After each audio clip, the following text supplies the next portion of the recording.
Hey guys, welcome to Live in the Dark with Videodrew, starring me, Videodrew. We have a really exciting two guests here with us this evening. I do want to address something on the top of the show.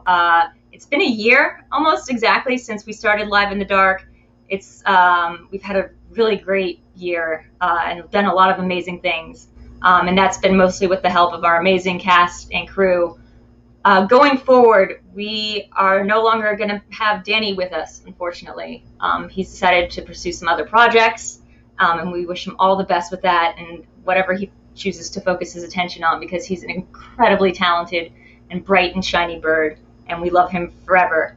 But he will no longer be a co-host on the show. So I will be co-hosting solo and having various people joining me and becoming the new crow host, never filling Danny's little crow feet, but, you know, occasionally having people on.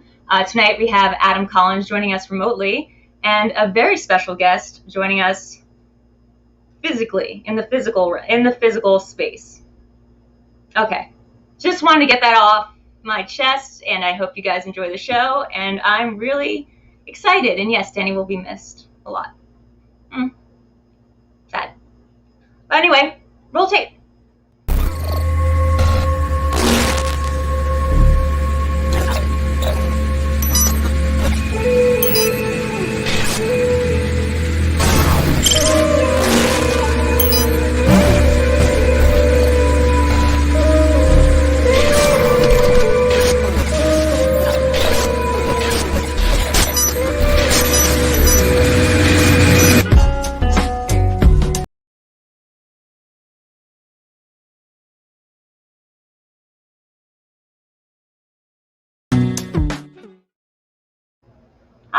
Hi guys. Yeah, we're live. Are we live? We're live, guys. I'm here with no mask. No mask. Okay. That's the amazing world that we live in. I'm half vaccinated, if that means something. And I went through COVID last February. Oh no! So I should have antibodies and all this stuff. Okay, so you're half vaccinated, guys. Before you even know that about him, just know this is Nacho Vigalondo. Am I pronouncing that correctly? Yeah. Guys, it's the director of Timecrimes. We have the director of Timecrimes here this evening. One of my favorite movies of all time, which I believe is how we began talking. And then we also have joining us remotely, coming in, because also a big fan, is Adam Collins coming in to help out tonight. Hi, Adam. Good evening, Videodrew. Nacho, it's so cool to meet you digitally. Excited to talk about your movies and just general stuff tonight. But I'm glad you made it to Videodrew safely. And I'm sure she'll be a terrific hostess. Yes, I'm a very good hostess. Already, I did not have any of the beverages necessary to complete this. I just ordered a coffee. You just ordered a coffee? I just ordered a coffee, yeah. Okay, just have it delivered behind the house. We're going to do it. Guys, we have Streamlabs open tonight, so if you want to ask any questions to me or to Nacho or to Adam or to anybody, and you just want to say a statement and have it read out loud, go to streamlabs.com/Videodrew. Nacho, so what we do at the top of the show usually is we have 3 items of news, and I read them out loud, and then we just sort of riff on like our thoughts about them, and then we talk to you, and then we play a game, and then that's the show. Yeah. Okay, first of all, the reason we know each other is because you said in this show like really beautiful things about stuff, so I really appreciate that. Oh yeah. I'm not in that part of my life in which I don't care about flattering stuff, so I'm really sensitive to that, and it happens that I'm living in LA for a brief time because I'm shooting something, like I'm working on a show, and which is very cool. And I live like 2 blocks away, something like that. That's nuts, because LA is it's very hard to live close to people in LA. I'm not sure if you know the LA landscape, but like I live a block or 2 away from Kate, and that's still like a little bit of a drive. It's difficult to do, but it just turned out serendipitously that we live like right near each other. Oh, the thing about LA is that everything is 20 minutes from. Everything's 20 minutes. Like even if you're around the block, it's gonna take 20 minutes to reach. Right, and that's already baking in the other 15 minutes that it takes me to like lie about that 20 minutes because I'm actually just really late, and so then I have to be like, oh, the traffic's terrible on this block of empty street. But all streets are empty here all the time. All the streets are always empty. That's what they say in LA. There's something that happens every time that I come here in LA because I tend to be like pretty busy and I sleep not very well. Yeah, I feel And that. I take to I become this kind of hermit. Mm-hmm. Like I stay at home and focus on my own private bullshit and all the stuff. And when I take a walk, like usually around twilight, Oh yeah. or maybe I should say dawn, Yeah. I'm amazed by the fact that the city is always empty. Like Yeah. the streets are empty. Especially around here, yeah, it's empty. So during COVID times, it felt the same. Yeah. Like, It doesn't feel any different. that is amazing. I don't know about your guys' schedule, but I know that I go to bed around 6 or 7 a.m. and I have not seen the sun rise in anything other than like the capacity of I'm going to bed in about 2 or 3 years now. Yeah. Wow. So Yeah, Video Drew, do you have a coffee guy around the corner? Is that who's taking care of Nacho tonight? Yeah, I think he's got a coffee guy. I think he got a coffee ordered. I would put in the order myself, but I don't know if we have a coffee maker here. Oh, I don't want. It's just an addiction. Don't take it seriously. So I can do this without coffee, and I should sleep really well deep today because tomorrow I have to wake up at an insane hour, like something that will be like something that feels crazy here, but in Spanish terms, it's completely absurd. Like what? I never been up so early. Like what? Like 6 a.m. Is that like the thing here? Because it's set 5 or 6 a.m. call time. We have a different sense of time in Europe. Like at 6 a.m. If you have to wake up at 6 a.m., it's because you're working in something that is related to that time frame. Okay. Like what's crazy here is that you can work in something that is, let's say, normal. Yeah. But you have to wake up at 5:30, 6 a.m. It's just kind of crazy. Like to me, if this was Europe, I will be not having dinner yet at this time. Yeah. I will have dinner like maybe in an hour. Yeah. And it wouldn't be a problem because tomorrow I will have to be awake at, let's say, 8. Yeah, it's.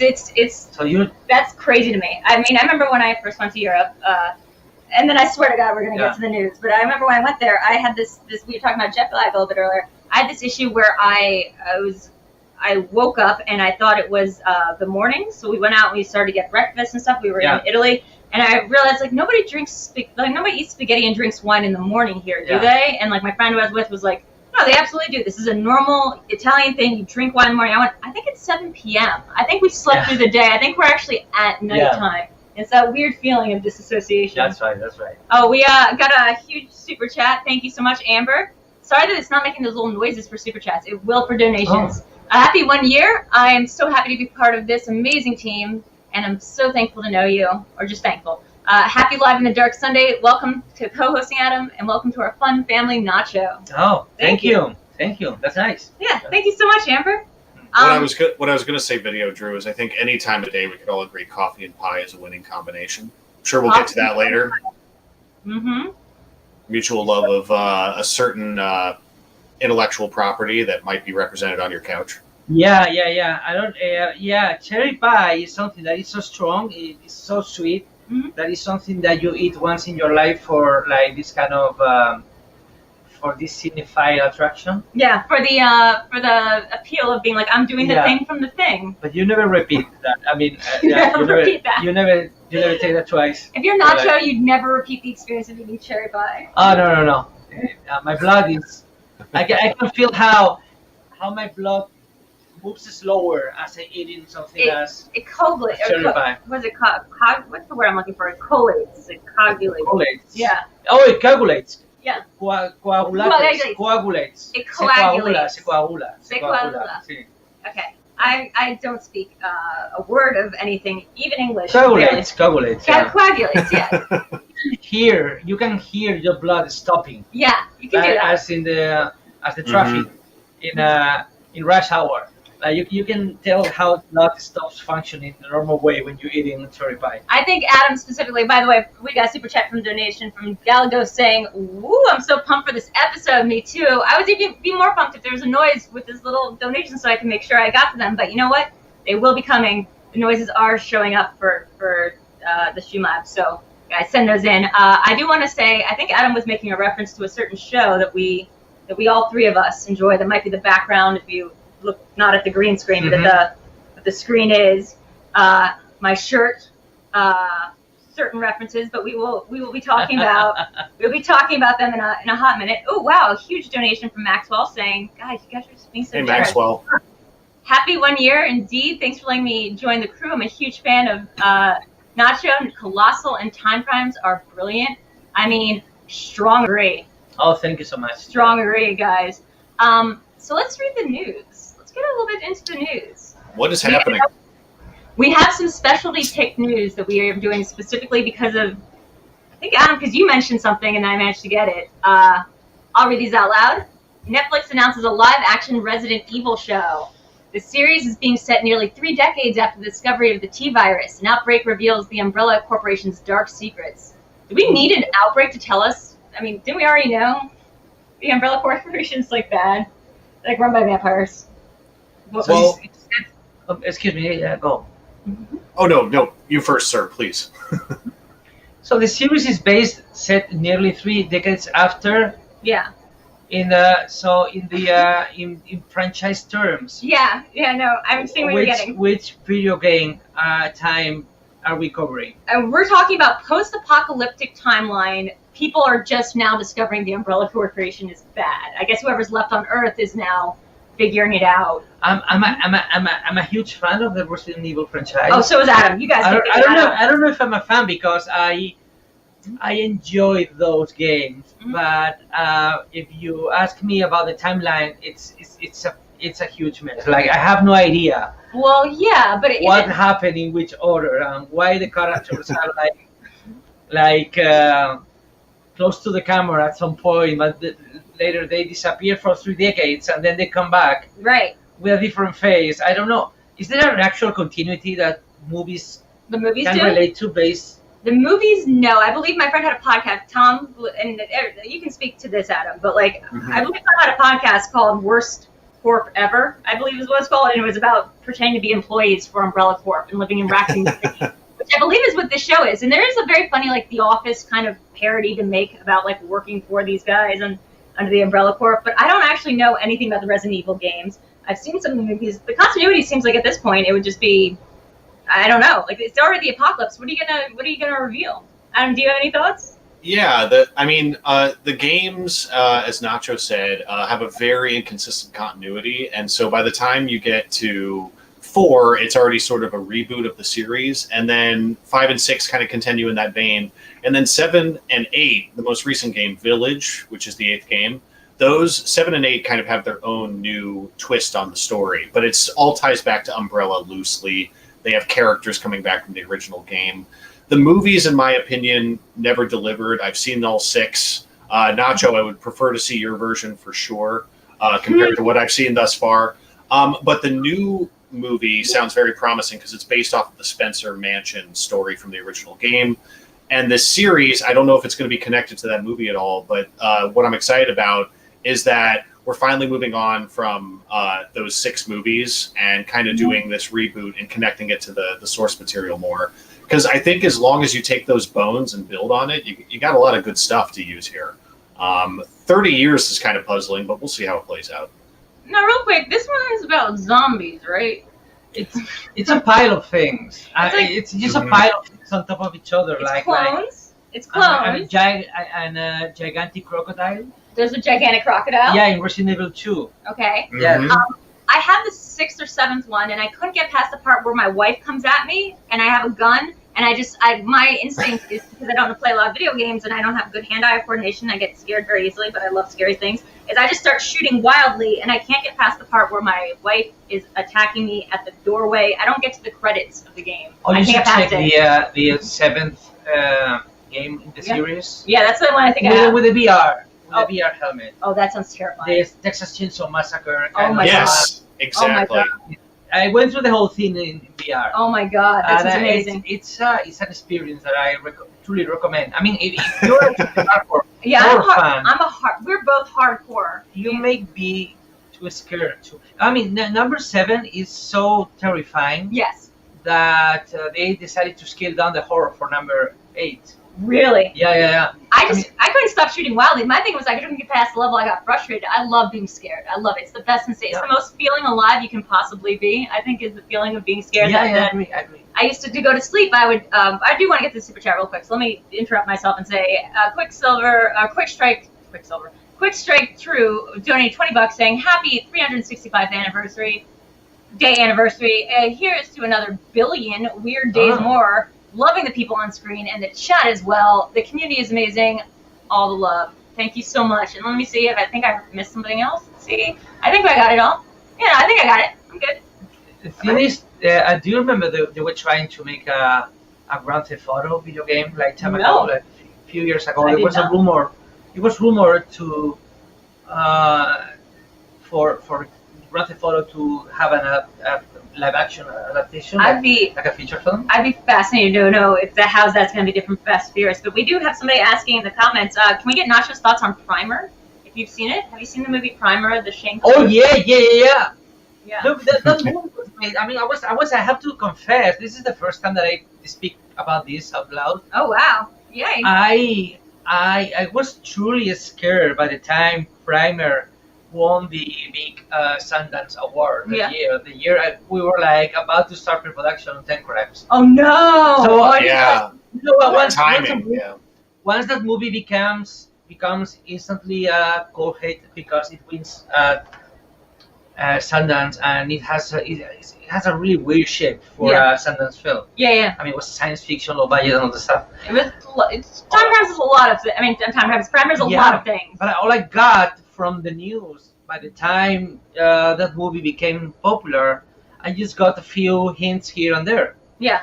And I was truly terrified because all the little hints that I got made the movie just look like the same as Timecrimes. Mm-hmm. Like it was like, okay, this year at Sundance, the movie that won was this little science fiction time travel, like brainy, cerebral story about people who become their own antagonists. Oh, right! I never made that connection. That is sort of that was what I got. It was like I got truly shocked because these things happen. I mean, it's like the volcano movies that come out 2 years, 1995 or 1997. Then you get Dante's Peak and or Dante's Inferno. But in those cases, when two big studios are involved, like in two similar films, there's always an explanation about.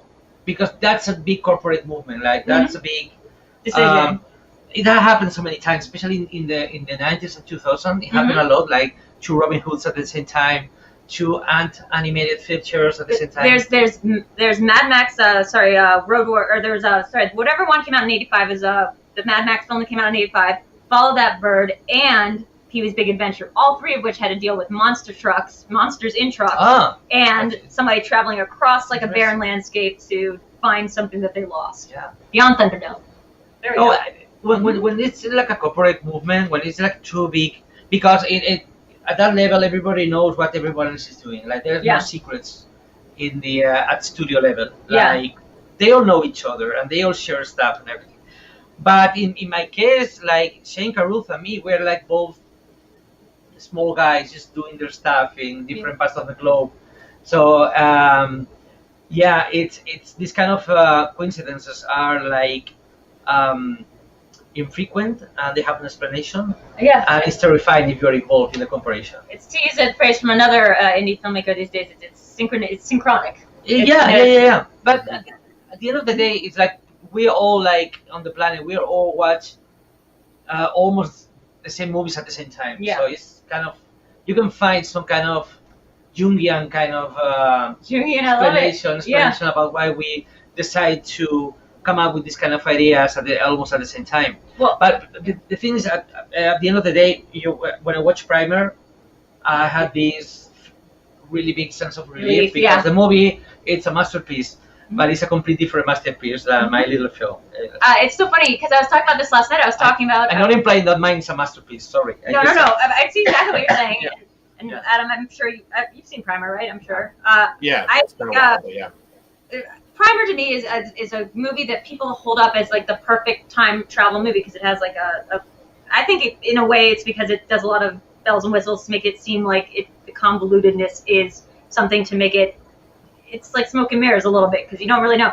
I feel like Timecrimes is actually a time travel movie that exists in a world that, like, if we just had the technology, the logic of it works out in a way that I feel like it is the perfect time travel movie.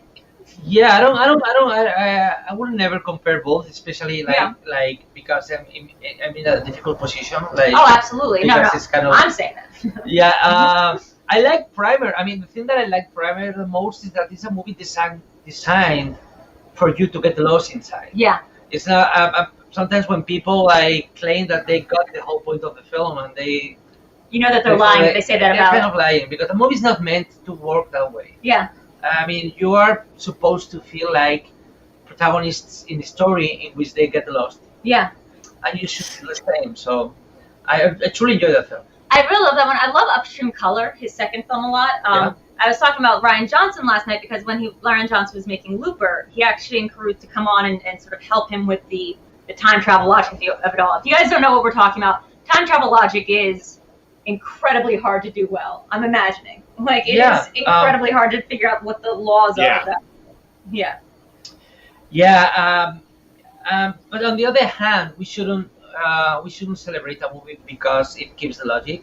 No. Like, really? I feel that on the contrary, if a movie doesn't make sense, that shouldn't be an obstacle for us to enjoy. Mm-hmm. Like the way, let's say, Back to the Future, that don't make sense at all. Yeah. The same Looper have some breaks in the logic. Yeah. It's not internal. That has nothing to do with the way you enjoy that, because I like the dreamlike landscapes. I mean, I think that's why we all enjoyed Lynch. I mean, I think with the three of us, you know. Some movies have not this kind of dreamlike quality, but they work emotionally. Mm-hmm. Like Looper work emotionally. That's the way movies are supposed to work. So the fact that a movie like keeps some kind of inner logic, it shouldn't be the core of the reasons we love it. Okay. It should be like it's kind of a novelty. Oh, I like that idea. I've always had the idea that, like, a movie doesn't have to make sense in our world, but it has to abide by its own logic. You know, it has to, if it creates rules for itself, it has to obey those laws. But I like your idea, which is like, no, it doesn't. Oh yeah, it doesn't. I like it. Go ahead. The thing, I mean, speaking from like my personal experience from the release of Timecrimes when it came out, I was working at a movie theater at the time when I was in college. And it was more of an art house theater that would specialize in getting international films, documentaries, things like that. So when Timecrimes came around, there was actually, I mean, it was a college town, but there was more of an appetite for like a smaller time travel indie like that, because Primer had come out a little while previously, but it took a while to build word of mouth. The thing I got to give props, and it may have been a collaborative process between you and the marketing, but that poster generated so much buzz when we got it. The iconography of the man in the bandages and everything generated so much interest. And horror fans were coming out of the woodwork just out of curiosity to see this film. So once I saw that like organic groundswell from a release in like a college town, and I know, you know, it wasn't necessarily like happening in like on a huge scale in like every single megaplex, but I can tell you from that perspective, people were really interested in it, and there was an appetite for it. Especially because time travel movies tend to be so big budget. And the thing I like about Timecrimes is it's much more grounded, and it feels like something like you can literally experience. Yes, and it's not about like cute visual things and like that. I felt very grounded the first time I saw it, and when I revisited it again recently. Well, I love the stakes of it. And not that we're just going to be the whole show is just complimenting you, but I love the stakes in Timecrimes and Primer because they are so personal. It's just time travel to deal with your own specific set of issues, and not to spoil it for anyone who hasn't seen the movie, but I love the concept it brings up, which is time travel is possible as long as you perceive it. Like, as long as your past self perceives events in a way that your future self will understand it. Like, you can change the past. You just have to perceive it. Your past self has to have perceived it the same way that you perceived it going through. And that's like my favorite thing in the world. Oh, yeah. Yeah. Yeah, it's about, I remember the movies that I while you're making the movie, you have friends working for you. No, not working for me, excuse me, but working with me and like trying to figure stuff and so. And they know the kind of movies I'm into. And I remember that during the writing and pre-production of Timecrimes, we had these two posters of these two films that we had in mind all the time. In our office, and it was like one of was 12 Monkeys by Terry Gilliam, and the other one was Body Double by Brian De Palma. Body Double, one of my favorites of all Body time. Double, Timecrimes is a It's a body double. Oh my it's god! a body double movie because the guy, the Body Double is about this guy who gets like deeper, he gets like he gets. There's a sexual fantasy that gets like represented in both of him, like in the background, like a voyeur, and he gets trapped. Yeah. And he becomes part of a bigger, this kind of a bigger scale conspiracy. Oh my god. And Timecrimes is the same. It's about this guy who gets cheated by himself using this kind of sexual innuendo in a way that the character feels like haunted and trapped. Yeah. But at the same time, he feels guilty. And guilty is like what drives the second half of the film. So yeah, Body Double was there all the time. Well, here's my question: is where in Timecrimes were you planning to put the Frankie Goes to Hollywood relax segment? Were you going to do that in the middle, or was there like a part you had to cut out that it was just going to be the music video for Relax in the middle of it? Because that's my favorite part of Body Double. Yeah, it takes. Yeah, you have to be. You have to look at yourself at the mirror and say, okay, you're a brave person, and because you're going to turn your movie suddenly into a music video. It's an actual music video, like Frankie Goes to Hollywood. The band is looking straight at the camera. It's a music video. People think that Zoolander is the movie that made Relax the famous song. Oh no. There is a part. Body Double came first, and Body Double stops the movie. It grinds to a halt and just has an elaborate music video where Frankie Goes to Hollywood shows up in the middle of like a murder movie, and just does the music video for Relax, and our main character goes out of the action and joins the music video. And people look straight at the camera. Right? Looking straight at the camera. In a movie in which the fourth wall is broken. It's like the music, the movie stops for real. Yeah, for real. And a different thing starts, and then this different thing stops, and the movie comes back. I love that. So it's one of my favorite. It is one of my favorite De Palmas. That's saying something because that Phantom of the Paradise is also one of my favorite De Palmas. And what would be yours? I think on a scale of Brian De Palma to Brian De Palma. What's one of your favorites of the directors? Because he has this kind of aura of director for directors. I like, he's a directors. Yeah, I like his split screens. I like how it's like had an influence on television. Like I like Fargo season 2, which has the split. It used a lot of split screens that were like very intentionally like De Palma-esque. I would say that my favorite De Palma film is Blowout next to Body Double. Nice. I don't know which one I prefer. Like funny because there's a story that relates me to Brian De Palma, because I remember a time, probably when I was at the college, in which I was so into the script. I was so into the script from the wrong perspective, from the wrong point of view. I remember a time in which I couldn't forgive movies for having like non-canonical scripts. Like I had this kind of classic. I was devoted to classic filmmaking, and I was really into like the clean structure. And everything. For example, 12 Monkeys is a crazy film, but it respects all the rules of a classic. It respects script. And I remember a time in which I was like so into that I couldn't forgive a movie for breaking. For being experimental. For being experimental or for being crazy. Because I don't think that movie even needs to be like self-aware. Like if a movie is crazy, it can be at this time of my life. I can even prefer it over like clean script and structure. What I used to call it in college is I used to say that it was like David Lynch especially was like installation art. You had to appreciate it as like Eraserhead. You can't watch it and be like, I'm here to see a movie and here's like the story that's gonna be told. You have to watch it like you are in a museum and you're watching like an exhibition that somebody's made, like a sculpture that someone's made, or their video of the sculpture, and that you're watching it not as a film but as an experience that it needs to be washed over you, and you don't experience it the same way as like a linear narrative or something that you paid money to go see and eat popcorn in front of. I mean, Makes sense. What about you, Adam? What's your favorite? What's your favorite De Palma? Well, I think Blowout and Body Double are great choices. I'd be lying if I didn't mention that I saw Carrie at a young age, rewatched it many times. I'm a big Stephen King fan, so that one's high up there.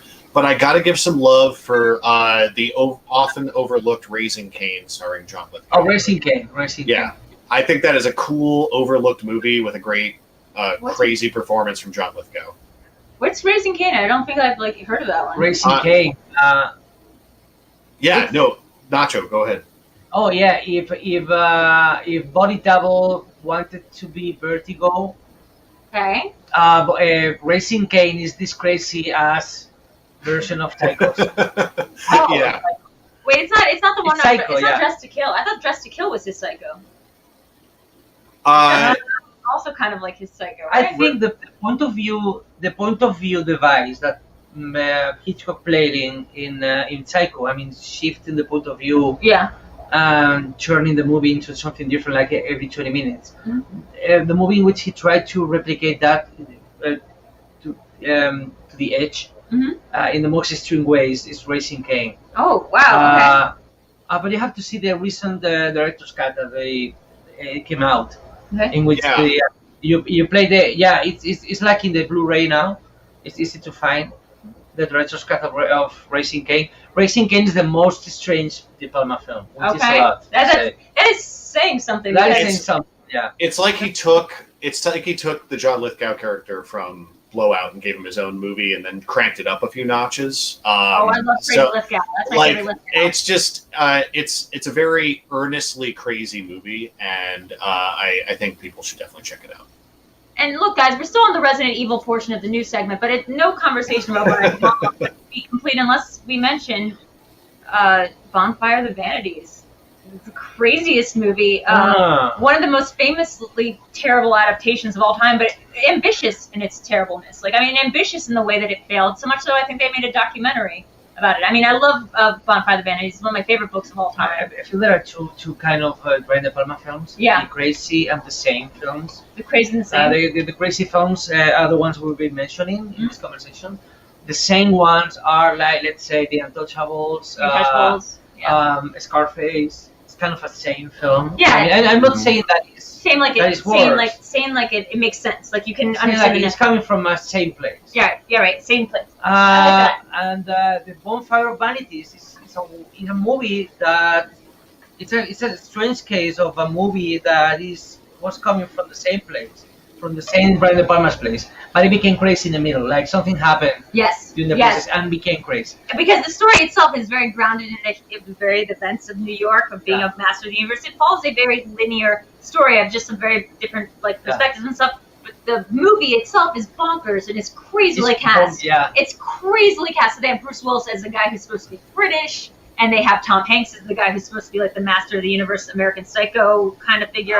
They have Kim Cattrall as the wife, and then they have Melanie Griffith as like the sexy femme fatale, and you're like, it's Melanie Griffith, right, Adam? Right? What about? Sorry, what was the question? Sorry, is Melanie Griffith the one in Bonfire of the Vanities? I feel like she plays Maria in she Bonfire plays of the the sexy Vanities. girlfriend. Yeah, right. yeah. Then Kim Cattrall plays the boring wife, and it's like totally ass backwards. She's Tom Hanks' wife.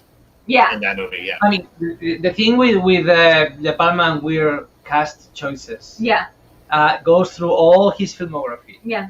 And I mentioned Blowout as maybe my favorite film from him, but I have to say that Blowout has the bigger miscast in movie history. Why? Because the main character is supposed to be a nerd. Nerd. I mean, that character is inspired by himself, by Brian De Palma, when he was like a tech nerd. Yeah. And he was into spy devices and sound and everything. Who should be the star other than the jock and the bully chick from Carrie? Travolta's smoking a cigarette in the emergency room in that movie. He's too cool, in a good way. But yeah, the way he deals with Nancy Allen. Yeah, in which Nancy Allen is playing the part that we assume she's playing because she's playing this kind of femme fatale. She's playing this old noir trope of the smoking hot girl with a heart of gold. Yeah, and it fits the role. But in the case of when she deals with John Travolta, the way she speaks to him, she's speaking to a nerd. Yeah. She's treating him as this kind of little poor boy who is like in the middle of her way, like they cross paths in this crazy way. And I wonder, like, they seem like they had such great chemistry on the set of Carrie. I mean, their dynamic in Carrie is like, you know, he's horrible to her, and it's a very distinct dynamic of like a jock dude and like a you know, really mean girl from high school, and they're abusive towards each other, and then they're like, who should play the nerd? And then like the, you know, his femme fatale love interest, but the same two people. Who should play the nerd in Blowout? The sound engineer, the introvert, crazy guy who stays all the time surrounded by wires and machines. The sexiest man alive, John Travolta. That doesn't make sense. At that time, but it doesn't make sense. Like, it doesn't make sense at all. It's like if you get Ryan Gosling like today. The Hemsworth brothers playing the Big Bang Theory. Like, it doesn't make sense. Yes, it is like if you got Sheldon, like young Sheldon, but it's just like a younger Thor. Like, it is just that's exactly the thing. Yeah, but it works. It's my favorite film. It is your okay. I really like that one. Yeah. I want to say real quick before I forgot. Timecrimes was actually, not to circle back, but Timecrimes was introduced to me by my father, who is a big cinephile. Like, he taught me everything I know. Really? Oh, yeah. Lucky you. You have no idea. He is the coolest dude in the world. Like, he has comic books, all the graphic novels, and all the Radiohead, and introduced me to all the cool stuff. And he sold me on this film right after college by saying, Timecrimes is about a serial, like a stalker or a killer who has fallen into an existential ennui. Nice. And I was like, wow, that sounds really interesting. And he's like, the guy is one. And he sold it to me weird. I wonder if my dad like took this different meaning. He was like, it's about somebody who is questioning why they kill and why bother like doing what they do. And I was like, and I was sold on a completely kind of different angle of the movie. So when I saw it, I was like, wait, that's not what this is about at all. This feels like a totally different thing than what I saw it on. But I loved that take of it, like an existential, thank you. an existentially bereft like killer who is questioning their own choices. I think when I watch the show Loki, that's come out on Disney right now, I think like that's like a good representation of what we're at in terms of timey-wimey stuff. You know, we start looking into like the bigger picture. Yeah. For sure. I mean, like I was gonna say, like it's not just, and I won't get like detail oriented for anyone who hasn't seen Timecrimes. They deserve to see it unspoiled. But I can at least say character names. So like Hector, you know, like he's, you know, he's a pretty identifiable character, and like he's going through this existential crisis. But I have to say, Nacho, your character, the scientist, is the one I related to the most in this film. Just because like the whole time I feel like his general reaction is like, I'm just trying to do my job. Like, I'm just trying to get through my day at work, and this guy just is in the wrong place at the wrong time. And I'll say no more, but I love that dynamic between the characters and the escalation of it. What is that trope? Where's that from originally? I'm not even supposed to be here. Oh, it's like Clerks, right? Yes. It's like, I'm not even supposed to be working today. Like, it's that big. I'm not supposed to be here. This is not my time. Right. So guys, enough about Resident Evil. Shall we move on to the second part? We're combining the interview and the news segments, so we can just do it that way. But what's our second piece of news, Sean? Let's see. By the way, I am gonna. Until Dawn is one of my favorite video games ever. It's a nice linear narrative video game. Never played that. It's a horror video game. It's Butterfly Effect. It's written by these amazing guys, horror guys, and there's the VR version of that. And it stars Rami Malek, of all people. It's really good. Oh, yeah. I know what you're talking about, Until Dawn. Until Dawn. I have a copy of it. It's awesome. It's not a multiplayer game. It's just linear. Okay. It's linear. It's like Butterfly Effect. You don't shoot anything. You just make choices. It's like call Cheryl a bitch to her face, or like decide to call her that when she leaves the room, and that will have a branching out like effect. Now, I am curious, Nacho, have you ever played the Friday the 13th multiplayer game? I don't like multiplayer. Okay. Thing. I mean, I the campaign guy. I mean, just give me a one-player campaign. Give me a huge story that I can walk through. I don't like the idea of competing with human beings. Yeah, just MP. I'm with you. I play single player pretty much exclusively if I'm playing a game. But the Friday the 13th game, as Videodrew and I have discussed previously, it's pretty great. Because one group of people is 7 counselors and one other person is Jason, and they're just trying to survive. It's ridiculous, but I'm with you. Multiplayer is usually too busy for my taste. What's cool about it is, like, it is like that game of Mafia or whatever you want to call it. I don't know if there's a Spanish version of it, like where like one person is it, and everyone else kind of has to work together collaboratively instead of against each other to like defeat the other person who is it, and you just don't know those people. Yeah, you're all in different. Yeah, I'm a huge player, but for some reason that I cannot explain, like I cannot explain this to myself. But I don't feel attracted to the idea of being like threatened by a human being. I want the machine to be the evil guy. I like that idea. Right? You don't want there to actually be a sense of like someone is making decisions that are not based on numerical code. Or I am making decisions against someone. Right, exactly. I'm not attracted to that for some reason. You would not like this game we call Movie Trivia Schmoedown then, because there's a lot of psychoanalyzing that goes in. That's how me and Adam know each other. We play this.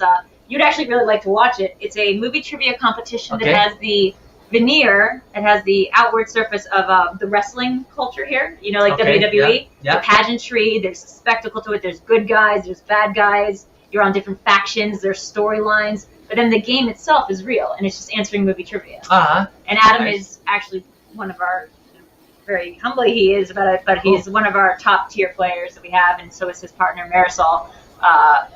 They're just incredible players. Just ask a question about a movie, and Adam will know it. Oh, nice. Yeah. No pressure. Yeah. But no. What is the next bit of news so that? Oh yeah. Guys, thank you, Adam. I'm co-hosting. Twitter data shows that Loki was the most watched premiere of any Marvel show on Disney Plus. All three. According to the data, that's right. According to the data, the first episode of Loki was streaming by, let's just say almost 1 million. Let's round up. U.S. households, 890,000 people just streamed Loki. I guess by the time this data was collected, which is fascinating. Have you seen Loki? Are you interested at all in the MCU? Yeah, I'm really interested by the turn they're taking with the TV series. Oh, I like it. Yeah. It's really for me because and guys, if you haven't seen it, let's just say spoilers ahead. So if you haven't watched Loki, what are you doing? Why are you even watching this show if you haven't seen Loki? Go watch Loki.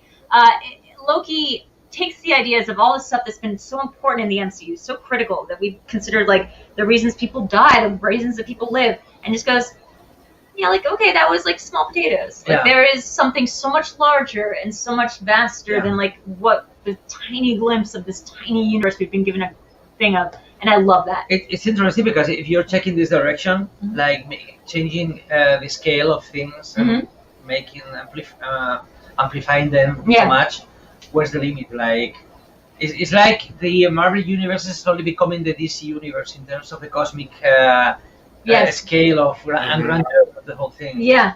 Well, and the DC universe has never been able to quite match what it was in the comics. Like, it's never been able to create the Bizarro universe. Or I think maybe the Snyderverse is actually getting them, ironically, to that universe because now there's, there's the Lois and Clark. I always say it wrong. Lois and Clark, not Lewis and Clark. It's Lois and Clark. So it's almost like you have to accept in the Flashpoint stuff. You have to accept from the TV shows, the movies, that they exist in alternate universes. Cruella is another good example of something that I think takes place in an alternate timeline. Cruella takes place in a different universe? In my opinion, I think it does. It takes place in a universe where she is raised by one person instead of another person, and it turns out totally differently. That's my opinion of it, and I will not spoil it any further, but that's my opinion. But what Loki does is introduce the concepts that we've seen comic books before of like an alternate timeline, an alternate universe, and just say, but there's no sense that what you've been experiencing is the true thing. There's something bigger. It's the what if element. It's the what if element. In the Marvel. They're making a what if series, right? They are doing the what if series. But the idea of what ifs and it being like, what would that do to you as just one person or one god, one entity, realizing that your whole shtick, your whole thing has just been one version of it. Like it's just, and the aesthetic of it's so cool. It doesn't surprise me at all. When I was watching it, I was like, this looks so cool. I looked into who was directing it. It's the woman, Katie Harold, who did Sex Education, which is an awesome show. Explains why it looks like LSD Don Draper. But the showrunner is actually a friend of a friend who was a co-writer of Rick and Morty. And when you realize that, you're like, oh, That makes sense. Like Rick and Morty very much plays with the idea of like feeling small in like a vast way. Yeah. You know, or like finding out there's infinite versions of yourself. Yeah, it's the key they played in the Men in Black Yes, films. yeah, Men in Black. They yeah. were like making jokes about the scale of things all the time. Like, okay, the whole feature film that you've seen doesn't matter because the universe is vast and infinite. Yeah. And inside a locker, you can see a whole civilization. Yeah. So yeah, I like the way this science fiction allows you to play with the scale and significance of things. And like having like these stories, like we said, like Primer, like Looper even, although Looper deals with faster things, like Timecrimes, where it's like you're using time travel, even Back to the Future, where you're using time travel for such personal needs.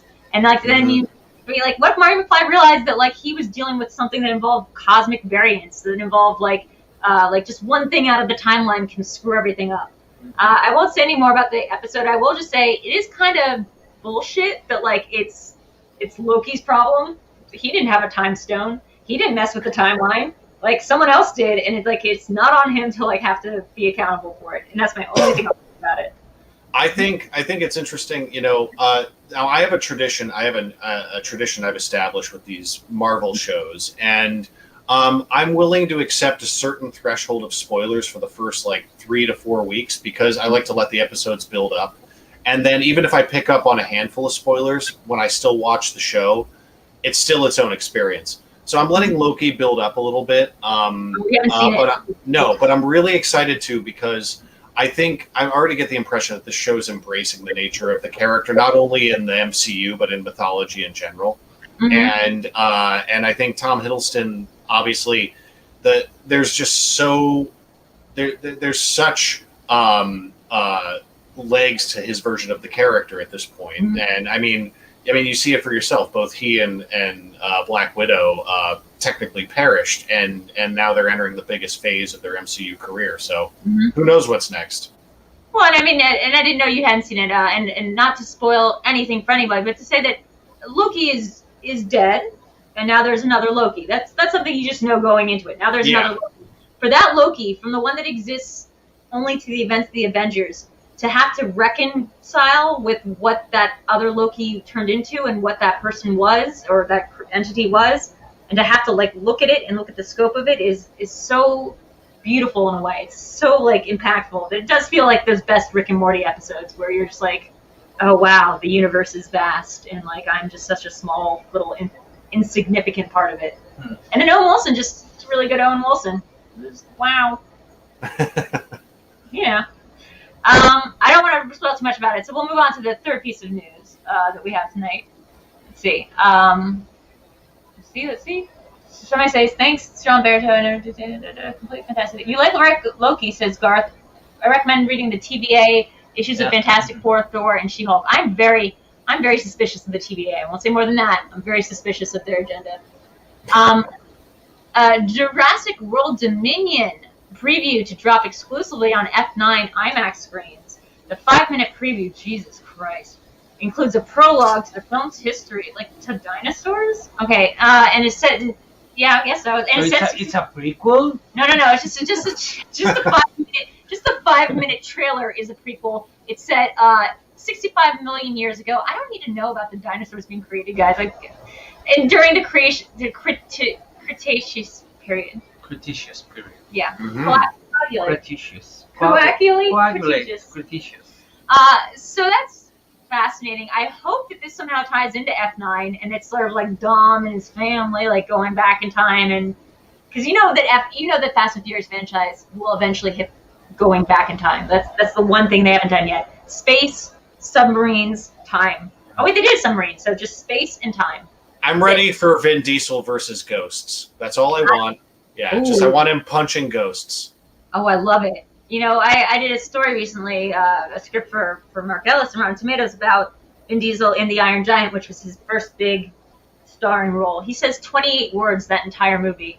It made me start thinking about Vin Diesel's career. I think he's made a whole career off of 3 words. It's Groot, it's family, and it's Superman. And that man has like made so much money off of 3 words, and it must be like the most bang for buck of any Hollywood star in the entire history of cinema. Yeah. But anyway, what do we feel about this? A 5-minute preview about dinosaurs just living their old dinosaurs' lives, just hanging out. Like, I don't know. I never thought about the dinosaurs in Jurassic Park as anything other than like disastrous. It's a prologue to the feature film, to the new one. The new one. What's it gonna be prologuing? What's there to prologue? I guess if it's a prologue that is set 65 million years ago. Yeah. It should. I don't know how can that be a prologue to the next film. Apparently, it's the origin story of the mosquito. Oh, really? So it's a prologue of the franchise as a whole. It's a prologue to the concept of Jurassic Park. Yeah. Yeah, something that we don't need at all. Like no, because it's a standalone. It's just the trailer. So it's not linked to the film. No. It's just linked to the. It's just exactly. Maybe this was time to. It's linked to the concept of the dinosaurs. It being in the Cretaceous period means that there will be no talking. It will be a completely non-verbal. We all wanted to see. Yeah. Correct me if I'm wrong, but I thought Mr. DNA covered the prequel of the mosquito. I thought he did a very good job, right? I have a Mr. DNA shirt. Dino DNA. I would think that B.D. Wong at this point has done such a good job covering why we made dinosaurs, how we made them, the fact that he should not be employed anymore. That's the craziest thing about the Jurassic World franchises. I can suspend my disbelief and believe that they brought dinosaurs back. I cannot believe they brought B.D. Wong back to work on those dinosaurs when he so disastrously created those like frog splicing DNA that allowed them to become hermaphrodites. That's insane. You wouldn't hire the same guy. Get a new doctor. I don't know. That's my only thought. Adam, have you read Red Raptor? Is this going to be like a Red Raptor kind of situation? I think both of these franchises, are going to continue to exist no matter what we have to say about it. But I am hopeful that Dominion has a little bit more heart behind it than the previous chapter. There were things I liked in Fallen Kingdom, but I'm if we're going to keep this dinosaur thing going, let's get back to our roots. Let's simplify it a little bit. And with Laura Dern and Sam Neill on board with Jeff in this, I'm excited about that. So we'll see. Wait, hold up. This movie's going to have Laura Dern and Sam Neill and Jeff Goldblum in it? Yes. I don't even need the dinosaurs, honestly. Quite honestly. Neither do I. They could be playing with dinosaur action figures. I don't care. It could literally be a David Lynch film that's like ostensibly in the world of Jurassic Park in the sense that we all are in the world of Jurassic Park. I didn't know the poster was of a mosquito, but that is crazy. And I just have to mention, Videodrew, if you haven't already, go back and check Sam Neill's Twitter account. It's just filled with gold during the pandemic of him on his farm and his winery. Maybe you already know. Sam Neill's Twitter account is amazing. James Caan's Twitter account is even more amazing. End of tweet. James Caan ends every tweet by saying, tweet. Yeah. It's incredible. It is the biggest mic drop I've ever seen. It's consistent, and I know that he's in on it, but he's like tweeting about rappers. Yeah. He'll be like a Chance the Rapper is the best rapper that ever lived. End of tweet. It's more than a mic drop. Yeah. It's like what if you end every line you say out loud with a mic drop? Yeah, like a telegram. Like you have 100 mics in your hand. You just keep dropping the mic. Just throw it down. Line by line, literally line by line. Yeah, no, it's sort of like old-timey telegrams where it's like, I've arrived at home, stop. Like, I will be here in 3 weeks, stop. Mom has cholera, stop. Like, it's just all that, and it's really good. Let's see, Lon Harris is in the comments saying, when did they both cross over with Men in Black and 21 Jump Street? Oh, yes. I would love to see Phil Lord and Chris Miller. Is that the right combo? Yes. Yeah, that's it. That's it. Don't worry about it. I would love to see Chris Miller and Phil Lord's take on this universe. By the way, that name is those names are still very hard for me to say. Announced this time ago, like this crossover between these two series. Yeah. Well, it could happen. Surely, I can see it happen. I can see. I mean, look. They've been attached to so many projects that they were attached to Star Wars. They were attached to this and that. That it's hard to keep in my head. I'm saying this because I got a question wrong once about what movie was an adaptation of a TV show on this quiz thing that we do on this trivia game. I got a question wrong during a live match about what TV show adaptation movie they did. Okay. Even though I love 21 Jump Street. I love it. I just didn't know they did it. Didn't know it was theirs. The ending of 22 Jump Street might have the best coalition of bringing in every genre of movie. Yeah. It could be Fast and Furious. They pretend to make sequels. But all those sequels, they could exist. in an extended 22 verse, right? Like that it exists in a 22 verse that spans across, because they also did Spider-Verse, right? So they already the idea of a multiverse. So they could literally revisit that franchise in 15 years and still there's no limits to what they can do with it. They set their own rules very well with those two movies.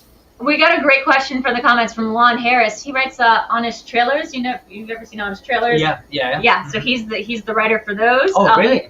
Yeah. I'm a big fan. Very talented man. Yeah. I'm a hardcore fan of Honest Trailers. Yeah, it's pretty impressive. That's what he does. He said, "What about a colossal Jurassic Park crossover where the T-Rex is being controlled by a lady?" Oh, the monsters are compatible, but the themes are not. I think. Oh, really? The themes are not compatible. I mean, the themes of both films are so radically different. Yeah. And they deal with such different topics that I think it will be dangerous to make them collide. I think I would like to see a Jurassic Park film though that did deal with like the human fallibility factor more. There's such. It wouldn't be a Jurassic Park film. That's true. If it's a Jurassic Park film, it's about like the sense of adventure, the scale of adventure, and if there are feelings involved, they are all related to like conservative way of thinking, like family, like staying close to your friends. Like I don't know. Maybe conservative is not the proper word. I think it is. You know what the I mean? values. Like family values is what you're saying. Like family, familiar values. Spielberg values. So if you put another kind of values to a Jurassic Park film, it's not a Jurassic Park film. Well, I just think it's funny because I saw Jurassic Park 12 times in theater as a child. Like I was very young when I saw it, and I was obsessed, like singularly obsessed with Dr. Ian Malcolm, with Jeff Goldblum's character. That's understandable. I remember I was at a swim meet. I was in the middle of swimming in a swim meet when it hit me. Like I had the realization that I could never meet him because he didn't exist. The character didn't exist. I could meet Jeff Goldblum, and I have, no big deal. I haven't, but like I couldn't meet Dr. Ian Malcolm because he didn't exist in the real world, even though his character felt more real to me than so many like experiences I had at that age. Something about his humanness, like the way that he asks about Ellie, even though like she's clearly with the other guy, and he's like, I'm always looking for the next ex Mrs. Malcolm. Like, it's such a tragic like that guy obviously has such issues that he's going through. Something that tells my age is the fact that I read the Michael Crichton book before I saw the film. Mm-hmm. So I remember having a different Dr. Malcolm in my mind when I read the book. Yeah, well, he dies in the book. I remember a time in which I was reading the book and Dr. Ian Malcolm was not Jeff Goldblum. Yeah. And that time ended when I saw the film because once you see Jeff Goldblum doing his part, there's no other way to understand that character. Not only that, but like Michael Crichton went back and did the sequel to Jurassic Park and had to like rewrite him being alive, even though he very clearly died in the book because he just realized he became the emotional part of the movies. Like honestly, because he was, and I think honestly to push back a little bit, I think it's because he was so fallible. He felt so real. He felt like so grounded in his own interpersonal demons or whatever they were that he was clearly like a chaostician. That's not even like a real job, let's be honest. But he was, a guy who's gotten into a very strange field who exists as like a cynic or like maybe not a cynic is the right word, but he exists to, push back against the kind of ideas of the movie that this is all a great idea, that everyone should do this. His idea that like chaos is by nature, like it is nature. It is nature's idea. So just more movies about like an alcoholic Jeff Goldblum controlling the kaiju. And I would love that. Well, not to mention Hathaway and Sudeikis' monster avatars would wipe the floor with a T-Rex. There wouldn't even be a contest. Can I tell you something? Not to go back to your films, Nacho, but that is why we have you here this evening. But Colossal, one of the few things in Schmoedown season 1 that I actually knew. I let Tom answer the question, but I was like, I know the answer to that one. It's Colossal. We hit monster movies, and we got a question about Anne Hathaway. Kaiju film, and I knew the answer. But Jason Sudeikis in that movie is so terrifying. Wow.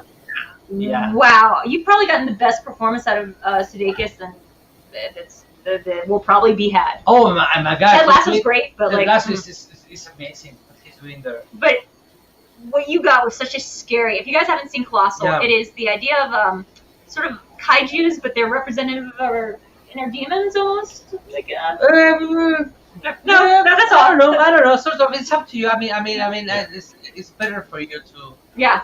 It's better for you to talk about it. It's a very intuitive movie. I don't want to describe. Yeah. Okay. Yeah. Wait, what were you gonna say? Yeah. What were you gonna say? I said it's a very intuitive movie. Like when I saw it, I know what Nacho's referring to in the sense that like when I'm watching it, I'm like, I understand this thematically. I don't necessarily need to understand all the literal aspects of it, but I totally got it on an intuitive level. It's such an emotional movie in the best way. Yeah. Thank you so much. I have to appreciate Jason Sudeikis forever for what he did in the film, because he got the point of making a character that is not playing the villain card from the beginning, as it happens in real life. He's not trying to. He's not a bad guy. He's not a bad guy. Yeah. He's kind of a real.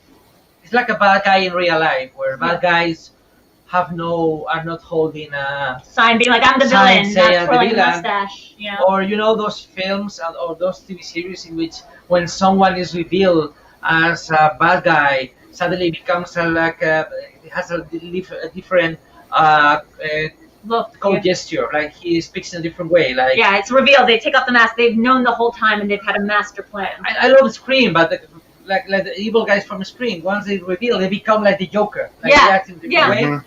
So I was like, okay, I want to play a guy whose perception of it is going to change throughout the whole film. Yeah. I mean, we're going to see the character in a different way, but I want you to play the same. Like I want you to be the same guy. Yeah. So you can acknowledge it's the same guy in every frame of the film. Oh, it's such a good even performance. if your perception of him changed like 180 degrees. There's a scene in that, and again, no spoilers, but there's a scene in that when it's not one of the big monster scenes. Is the scene where he's in the back of his bar and they're all drinking. There's a lot of that too about what alcohol does to you and what the things you do with it and on it and your accountability and how culpable you are. Mm-hmm. But he takes some fireworks and it's an insane scene. And the concept of it is the fear of that movie. I feel like comes from such a real place. It's her own guilt and her shame and her desire to help, but also feeling like a fuck up all the time. But then that scene specifically, the danger is becomes so different. It's no longer about the big and majestic kaiju fight. It's like threatening in a very this is plausible, this could happen, someone can get a little bit out of control and feel a little bit sorry for themselves and be a little drunk and decide to make a terrible decision. A terrible decision that could like cost them their lives and the lives of the people around them. And it is so well done and with such malice without villainy, I think is the way I put it. Like the pettiness. I still have to make a movie in which someone gets drunk and makes beautiful decisions. Yes, the movie that would be a beautiful superpower. Yeah. Like being able to get completely drunk, but do beautiful things all the time. You wake up and there's all these notes being like, "Thank you for saving my child," and you're like, "What? I don't remember that." Yeah. Well, I could just imagine the kaiju walking up to one of the buildings in Seoul and just like being like, "You have always been there for me. Yeah. You've always been great." Like, yeah, like you had my back. I gotta say, the film that Colossal evoked for me a lot, other than kaiju movies, was I think of another movie that kind of slips under the radar. It's a Joe Swanberg movie from 2013, Drinking Buddies. It's Drinking Buddies, isn't it? Yeah, with Jake Johnson and Ron Livingston and Kendrick Elizabeth. It's so good, and I work in the beverage industry, so it's set at a brewery, which I liked immediately. But like, I started rooting for all these characters right away in Colossal. I'm just like, I wanted the romance to work. I wanted the friendships to flourish, and then just the slow turn in this movie, again without specifics. That's what snuck up on me, and it just kept subverting my expectations from scene to scene, and all the thematic turns went against my gut, and that's what made it so exciting to watch. Garth's comment here is exactly what I was going to bring up. It's like the John Mulaney joke about how he got drunk, blackout drunk, and woke up with more money in his wallet, and he's like, "That's not worse. Yeah. Like, what did I do for the money? Like, why do I have more money?" Somebody said another. This movie is supposed to be great. I haven't seen it yet. The Mads Mikkelsen. Hey, smart. or coffee. Oh no, it's okay. It's okay. Another round is about drunk people making good decisions, kinda. Yeah, that's a Matt Mikkelsen one, right? I love Matt Mikkelsen so much. I think he's somebody that can play every different level of being. Like if you watch The Hunt, I think that was the name of his. Such a good film. Yeah. Oh, excuse me. It's okay. Something ran to the worst thing. Hopefully it wasn't a mosquito. Okay, I don't think so. What I was gonna say though is I hope. not. I like the Joe Swanberg movies. AJ Bowen's like a big collaborator with them, and so is Pat Healy. And I feel like those guys are also they're of that world that can play like very. They look like on the surface like very like skeevy or very like kind of creepy guys, but going into their inner workings of like how they operate or why they operate. Joe Swanberg too. He can play skeevy or he can play like a good guy, and it's all like a spectrum. And you never know what kind of character you're gonna get when you see one of those guys appear in a film. It could be like compliance. They could be totally evil, or they could be harmless nerds. I am curious, just kind of a random question, Nacho. I hope you don't mind. How did you get Tim Blake Nelson to be in the movie? Not that it was like I'm just when I saw the movie, I was just so excited to see him in it, and it was like it was kind of a smaller role, but I just thought he was so impactful with his screen time. I'm just curious how you totally forgot he was in the movie. Tracked him to the project. Thank you so much for bringing that up, Adam. Oh, he a movie like this is a movie like Colossal is. When I wrote the movie, I had no idea the movie was going to have a big cast. Mm-hmm. I had no idea it was going to become an American film. When I write stuff, I'm ready for the worst case scenario, and the worst case scenario is no money. So that's the reality that I have in mind that I have while writing.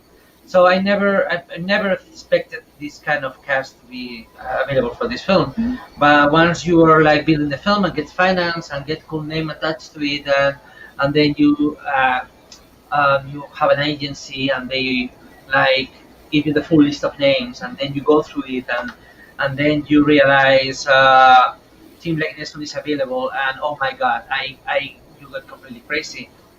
I mean, like he's like an author. He's somebody who works with very specific directors, and he's like kind of an author himself. I was like at some point I wanted to have this conflict because once Tim Blake Nelson is playing this role, maybe you are sad that the role is not bigger. Yes. Because we have one of the things that the movie is taking as part of the whole device. It's something that is completely self-aware. Mm-hmm. Is that the way the character leaves the movie is really self-aware that you create this community of characters that seem to have a lot of fun with each other and have this kind of warm relationship. Yeah, and they stay up all night with the windows closed inside the bar. And I wanted this to be really cool when characters get split later in the film because of the actions of this evil guy. Yeah. I wanted to feel like real in the sense that sometimes, like in the middle of the night, two people argue, one of them leaves, and maybe he lives forever. Yeah. And I wanted to be like realistic in that sense. Yeah. Like, okay, maybe things happen and someone leaves. Yeah. I mean, that happens. Yeah. I feel like that's something again. Like, not to just be like, oh, you're the best, but like I think that's something I both love in Timecrimes and in Colossal is this sense of, again, like this fragility, like the human scale of it. I think Invincible, the TV show, did that really well too. Like it's about these big heroes, and it's about Vitrium, and it's about Omni-Man, and all these things. But it's also just about these really small moments of the character dynamics and how they interact with each other. That even so, when you get John Hamm's character in the very first episode talking for 5 minutes about like his relationship with his stepson, and it's like the most thing you've ever heard, and you never see or hear from that character again. Like he's just gone. Like it's just. But you get this sense of like who that guy is and who like Steve is and what his relationship is like and how much it means to him. That every tiny personal thing, and it's so tragic and fragile that like it makes the bigger things feel, I think, appropriately catastrophic. Maybe. Yeah. Yeah. It's like a force of nature. Somebody's asking Tim Blake Nelson ever work with Taika. I'd love to see that. I don't think so. I don't think so. Green Lantern, was he in Green Lantern? I don't think so. That's the only other Taika movie I can think that he's in without directing it. I would love. Yeah, Taika was, And he was in Fantastic Four. Yeah. The Just Shrunk film. He was there. Well, Yes, yeah, he appeared in the Josh Trank movie. Yeah. Oh It yeah, was the a- Josh. it, it was a weird coincidence because he had been in Incredible Hulk, Yeah. previously. But I'm personally hoping for a colossal spin-off all about Garth and his nice monster avatar that helps Oh people. yeah, like Nacho. Yeah, where he's That's just the- reborn the city. Yeah. yeah. I'm rooting for that movie to happen someday. But Well, what I really liked about Colossal, and this is again a personal preference, is I like television. I personally feel that television is a medium, and right now MCU is doing a great job of combining both. That it is a medium that is interactive. I like that movies, for the most part, they're fixed figures in time, right? Like they can't have a conversation with the audience. They can't adjust themselves based on like what people are saying about it. Like you just have to move on to the next thing. And when things exist in a shared universe, when things are like anthologies, the way that television can be now, or anthologies that relate back to the movies, that relate back to a thing, I really like the conversation that can be had.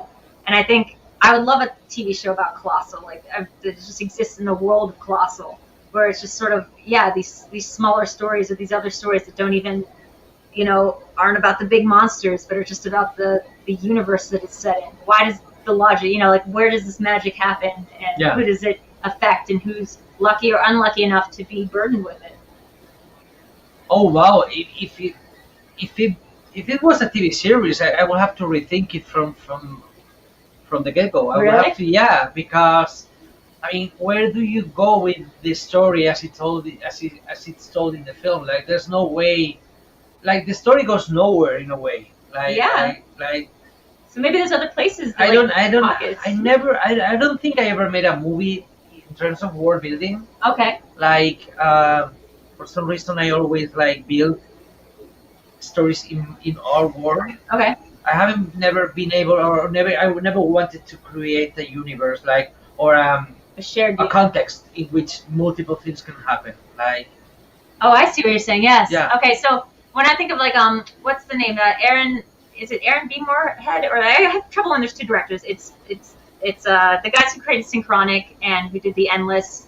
It's Justin B. Henson and Aaron Moorhead, I think. When they created and they created The Endless, they exist in the same I universe. love those guys. I love it. I love it. But then talk about crazy sci-fi things. But then Synchronic takes place in a totally not shared universe. That's just its own thing. But I love the idea that I saw Resolution. Just I caught it on TV once. And I was like, that's cool. Then I saw The Endless in theaters, and I was like, when they came to the scene where it kind of syncs up with something else, like the previous movie, I went, this is reminding me a lot of the two guys from that other film I saw years ago. mm-hmm. And I realized, they have bubbles in their head of just an expanded thing, and not that that's necessary, but I do think that that's a cool thing to think of. I can never think that big. I can't think of anything beyond just what's in front of the story. But the idea of everything being a shared universe, everything being a MCU multiverse, it's kind of a cool thought. I don't know. But you don't always have to overthink it. Like we said a couple weeks ago, like Stephen King, he just put the Oh my details God. in there for fun over decades, so it all connects organically. When you overthink all the canon of this stuff, it'll drive you crazy. So I think Aaron and Justin with their movies are kind of connecting things in a fun, organic way. Yeah, and I think, what's cool is Star Wars is a good example of things that now can be told as these singular stories. They're just one person's vision. It's just another thing that happens in the Star Wars universe. It can have little Easter eggs. You can have Boba Fett show up, or you can have a reference to Luke Skywalker, but it doesn't need to be applying the same logic that that the movie had, or it doesn't need to tie back into the world. This has gotten totally just in the most random way, in the most true way, off topic. Yeah. But thank you guys, everybody, for staying in. I think we do have a game if we want to play that kind of ties into this, which is we're going to be making movies. Oh, that was a weird glitch. We're going to be making movies, sci-fi movies. So we're going to be taking movies that exist, like dramas, comedies, whatever, kids films, and we're going to be thinking about what would be the sci-fi version of that film? Who would we get to direct it? What the story would be? Yeah. And what that would look like. So it's just a little mind game exercise that we like to play here. Let's see. Wait for the room. Everyone's favorite John Carpenter film. I guess real quick. Everyone's favorite John Carpenter film. It's a complete new direction. Yeah, that's Yeah. Let us get back to you. the obvious choices would be a virtual tie between Halloween and The Thing, but Big Trouble in Little China is my fun John Carpenter movie. I like rewatching. I love Big Trouble. I think Big Trouble is it for me. That's mine. The Thing. Everyone's saying The Thing. Guys, I get it. You love The Thing. Kurt Russell's great. Yeah. Have you seen Big Trouble in Little China? Yeah. It's a pretty famous film in Spain. Really? Yeah. Really? Big Trouble in Little China in Spain is called Golpe en la Pequeña China. Which is a title wow. that makes sense in Spanish. Like, it's not even in Spanish. It's like because the joke of the title is about big trouble in Little China. Yeah. So they took away the big element. Yeah, the big word, the title, and they say golpe, which means like a haste. Like a quick trouble. Like a heist. Like a heist. Okay, not haste. Yeah. How you read it. Yeah. Heist is how you pronounce it. And so the movie, that movie in Spain is called Golpe en la Pequeña China, which means heist in Little China. Oh, which I see. doesn't fit the movie at all. I mean, it's not a heist. Yeah. It's a rescue mission. Right, and it doesn't have the duality of being like big and small. No. It's like they try to convey the joke into a different language, and they got tired. And they got tired halfway through, and they were like, we were gonna go with They got tired. Wait, honorable mention to In the Mouth of Madness. Yes. I should have mentioned that too, but absolutely, that is, I think, one of his best movies. More Lovecraftian horror, more scenes where Sam Neill wakes up and the entire screen is blue, and he just like freaks out. That's one of the greatest cinematic moments of metafiction I can remember. The whole movie is very strange. It's about an author who can control his own universe, a concept I very much like. Becoming a god, like Lovecraftian horror god in your own world, because you are a writer, and you can create universes. Also, I just have to say, Starman is great and functions as like a great double feature with the original Terminator, because it's very similar to the Terminator in terms of its plotting, but it's like the warm-hearted, like romantic version. Yes. Yeah, with less murder, but yeah. I keep forgetting which movies are John Carpenter movies. He does have a fun side. I always think of him as very, very like grounded, but like he does have a fun side. Escape from New York, Escape from He's just quirky. They Live is so quirky. Like that's a movie that I watched in college, and I was like, yeah, like damn the man, like yeah, corporate like consumerism is zombies, and really into that. And that 7-minute sunglasses scene. But anyway, we digress, guys. Let's move on to the game tonight. Because I know Nacho has to get up for work in the morning, earlier than most of us have to get up for anything. I mean, it's 12:25, which in the LA terms means like 3 a.m. in the morning. Well, it is 3 a.m. in the morning where Adam is, because he does East Coast time. So he is actually up. 1:25, but I'm 1:25, sorry. 1:25 in the East Coast. Yep. Mm-hmm. Yeah. USA is so big. It is very wide. Very wide. Home Alone. Okay, I like this. So we take the plot of Home Alone, and how do we turn this into a sort of, let's say sci-fi horror, because it can be combined into one genre. Let's do an umbrella thing here. How do we turn this into a sci-fi or a horror movie? I mean, that has sci-fi elements. So not just not just You're Next, which is a great version of a horror version of Home Alone with Joe Swansburg in it. Home Alone. Have you seen that movie? Oh yeah, of course. Yeah. Okay. I mean, your culture, you Americans, your culture is kind of dominant all over the world. Okay, yeah. So all the movies that you have seen are the same movies that we have seen. Okay. So Home Alone is Solo en Casa, which is the direct title. Solo en Casa. Okay. It's the same thing. This time they didn't fuck it. This time they didn't fuck it up. Yeah. They didn't fuck it up. So we need to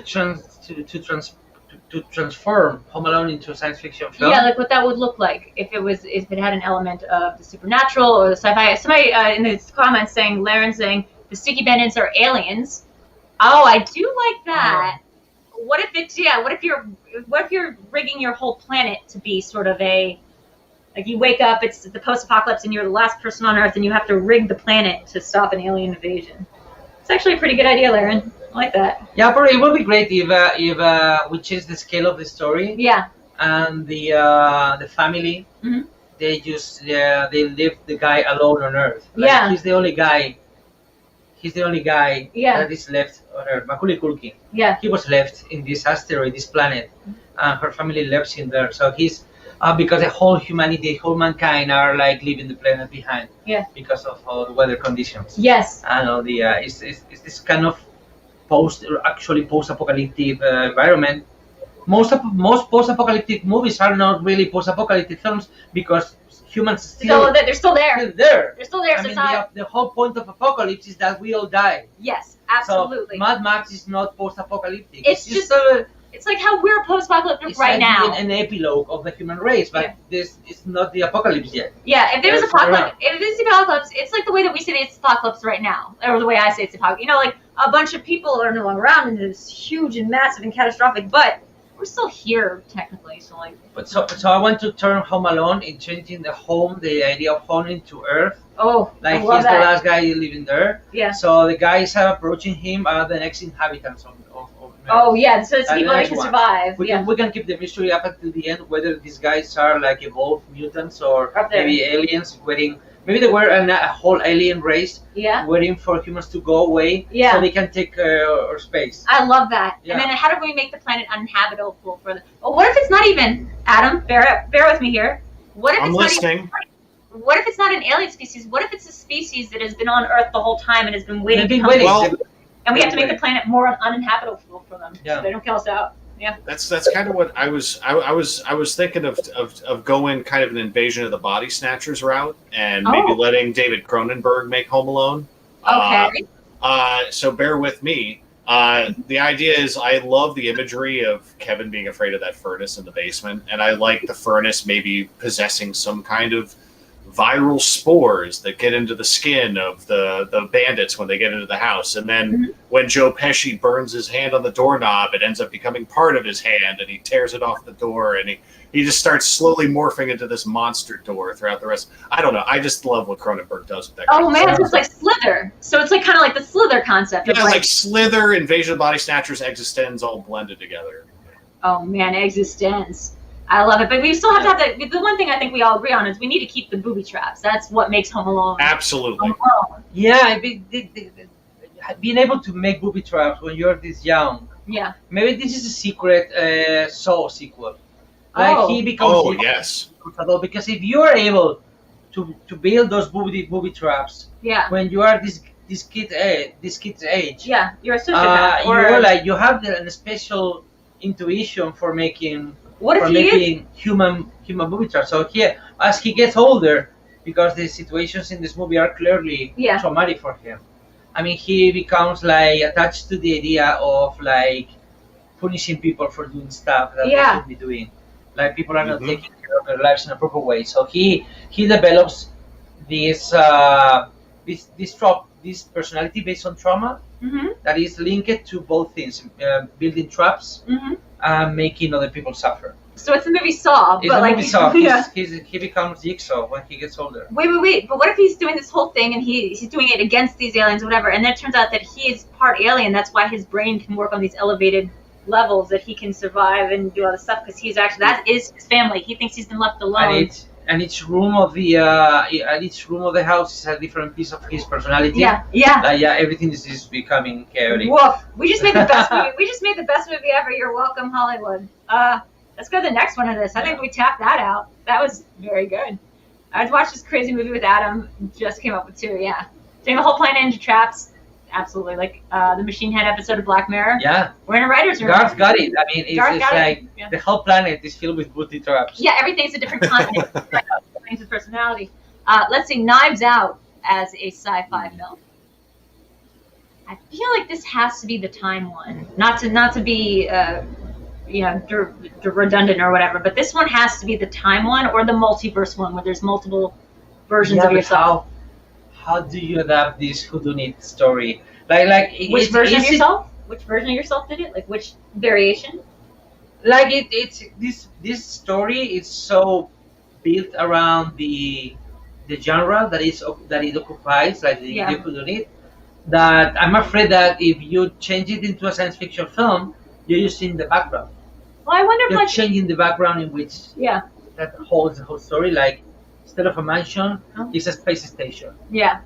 Oh, I wonder, like, because Rian Johnson's very good at taking genre films and twisting it. Brick is a noir film that takes place in a high school that uses like very intense language, like as a way to convey that it's a different kind of world. And Looper in a way is like a hard boiled sort of crime, revenge kind of story, but it's using these sci-fi elements. And I wonder if he could take, like, specifically Rian Johnson could take the idea of like a multiverse and play with the idea of a whodunit, like in which variation has done it. Oh, which variation of you? Yes. Like maybe which version of you has done it? Maybe we have a cast of like 13 characters. Yes. They're all played by the same actor. It's all Michael Shannon. It's all different. It's all different Michael Shannon. Yes. Around the same family reunion. Yeah, and he's also the Inquisitor, and it's also the way that, like, we were talking earlier about waking up drunk from being drunk and having more money in your pocket. I think there's this element too of things, and I like to think about this a lot, but like things that we hide from ourselves, like knowledge, information that we don't want to look at because it makes us feel bad and it doesn't fit our story of self. And like if we approach a whodunit from like that kind of psychological perspective of which version of yourself, which one of yourselves that you don't like to look at, that you don't think really fits into your idea of yourself, did something, I feel like that could be really interesting. I'd like to see like the 80s or 90s Terry Gilliam version, where there's a murder mystery, obviously, but every time he has to interview like a new suspect, he has to go to a different period in history in their lives, and get that information. Rian Johnson himself could do his own sci-fi redux of Knives Out. That's what I was gonna say. Like, just that has to be put out there. But I would love to see the Gilliam in his prime version of that. Yeah. You know who else could maybe do it is Moffat, because I was thinking it would be a very cool Doctor Who episode. I think Doctor Who has some of the coolest ideas about time travel in a show that I just don't watch as a totality.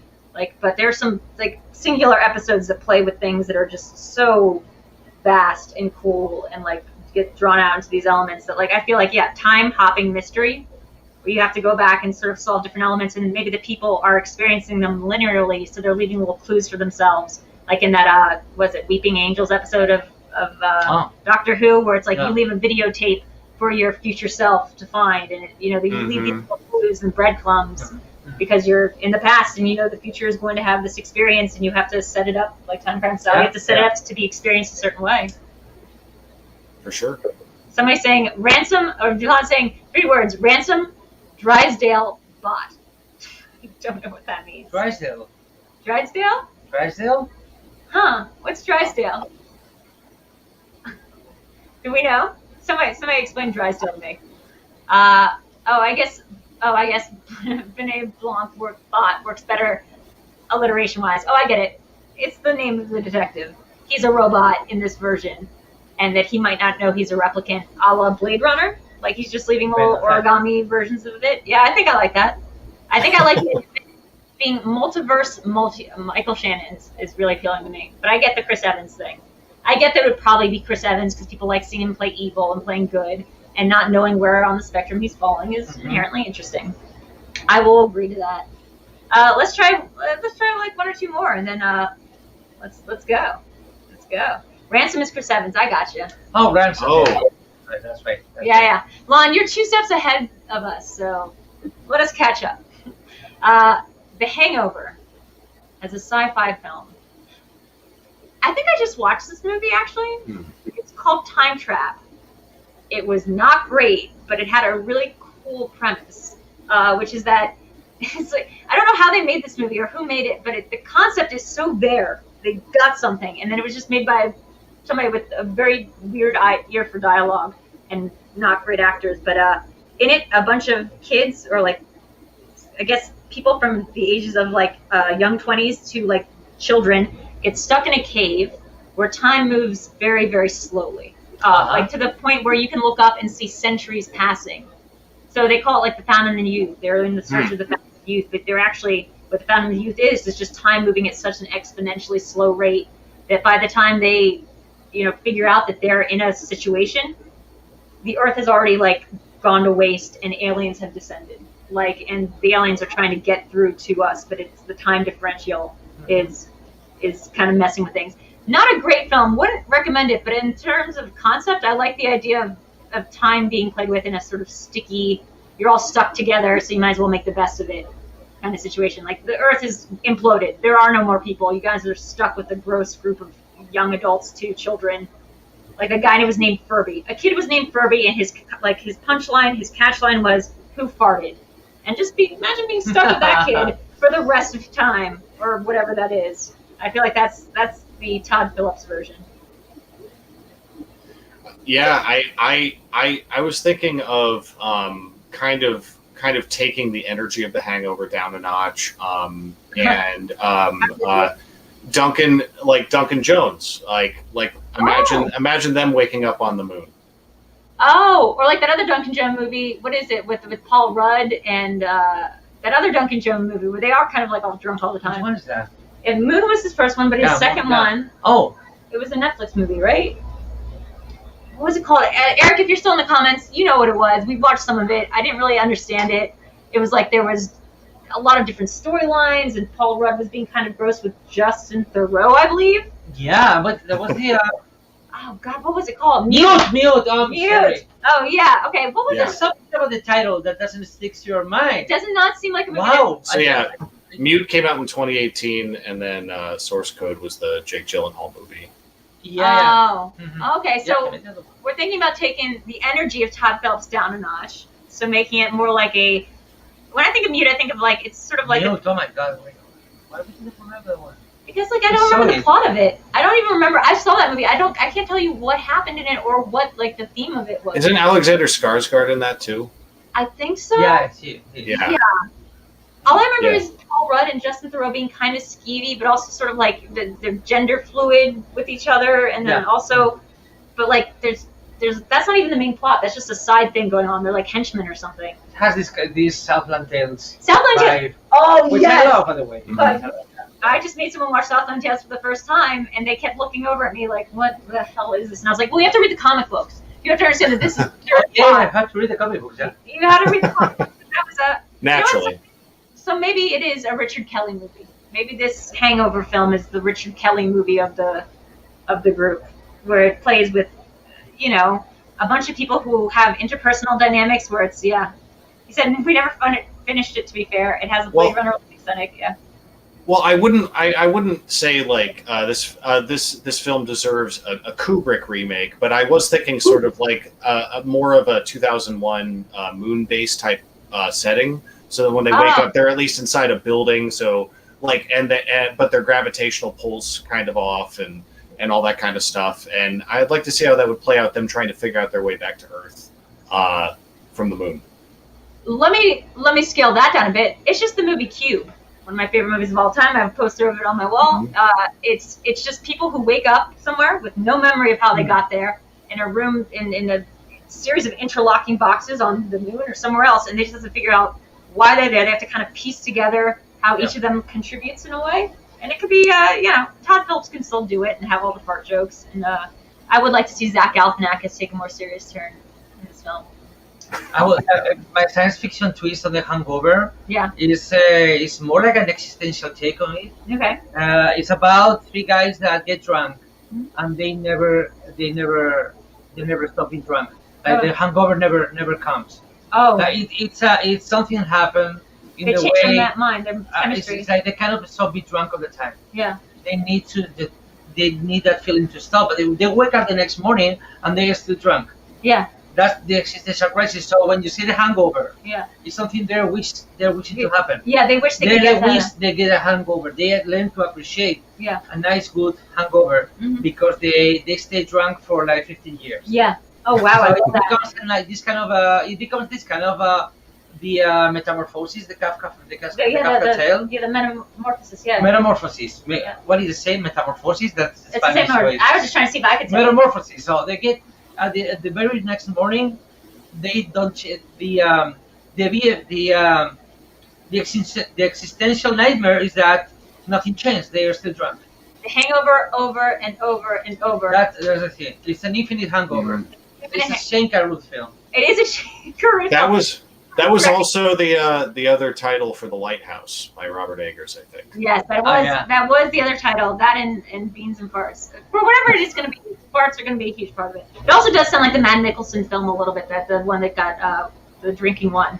where they just try to be drunk, but like at a workable level. I love the idea because when you're drunk or when you're stoned, whatever, everything is so heightened, and if every experience feels so heightened, everything is so traumatic or it's so beautiful. And what it feels like to just live in that heightened state so much that it would become blunted, and you would just feel like the sense of normalcy, but like it's like you'd be like on amphetamines all the time. Like you would just feel everything so acutely. It would be the human experience times a million. Yeah, because each brain, each people's brain is a different world. Yeah. Like sometimes when you are under the influence of this substance, you may ask to yourself, is there maybe anybody else is living all the time like this? Maybe the altered state for me is a normal state for the other person. Maybe that's why they act like that. That's the reason there are crazy people around. Maybe they are like literally they feel like the way we are when we take something. I think that is not healthy. I think what I feel like this 2021 has been realizing how many people live in a reality that so quickly can become something other than like what I experience as reality. And it's like it's fascinating. You're like, oh, it didn't take that much at all for people to just become this heightened version. Like I mean, it's not that much. It is a lot. It's isolation. It's craziness. It's a sense of impending doom. But like people just really showed themselves to have a completely different outlook on reality. Somebody said Another Round was excellent. Best movie 2020. I want to check that out. What were you gonna say, Adam? Oh no, I was just agreeing with you. I think I don't want to go off on a tangent, but and enough has been said about it. But I think that's why the recent Bo Burnham special landed with so many people. Bo Burnham, yeah. Yeah, I think that's why it's resonated so much, because I think all of us connect to one single part or a lot of that special, and I think that's why it's resonating so much. It was a sell for sure. Do you know that I spent most of quarantine thinking to myself, I wonder what Bo Burnham's doing, and I wonder if he's being more productive than I am. Like, constantly. I kept thinking I have to create content. And I would think, Bo Burnham hasn't done anything in a while. I bet he's creating something really big. And I saw it, and I was like, I see you. Yeah. Let's say one more of these, and then we'll call it a night. Let's do it. The Revenant. Ooh, okay. I feel like this one's pretty straightforward, right? This is just a man exploring an alien landscape, couldn't it be? Like that's what it is. An Isaac Asimov. Isaac, the three robot rules guy. iRobot dude. Asimov. Isaac Asimov, right? Asimov. You're better at saying these things than I am. Isaac Asimov. It's one of his stories, right? But with a giant bear, like a Hydra bear, maybe like a Pokemon giant. What are the big Pokemon bears called? The Kingdras. Are there bears in Pokemon universe? I'm just learning about this because I'm selling Pokemon cards now as a side hobby. But I don't know anything about the Pokemon universe. It turns out there are bears. They're giant and they have they're kind of like puka. They have like giant red rings in their stomach. It looks like they have. Oh. Yeah. Really? Yeah. I think I have a card of it somewhere nearby. Actually, let's see if I have one. Oh. Yeah. Here, wait, right here. Here is the bear with a giant ring on its stomach. Oh my God! It's really similar to Puka. It's really similar to Puka.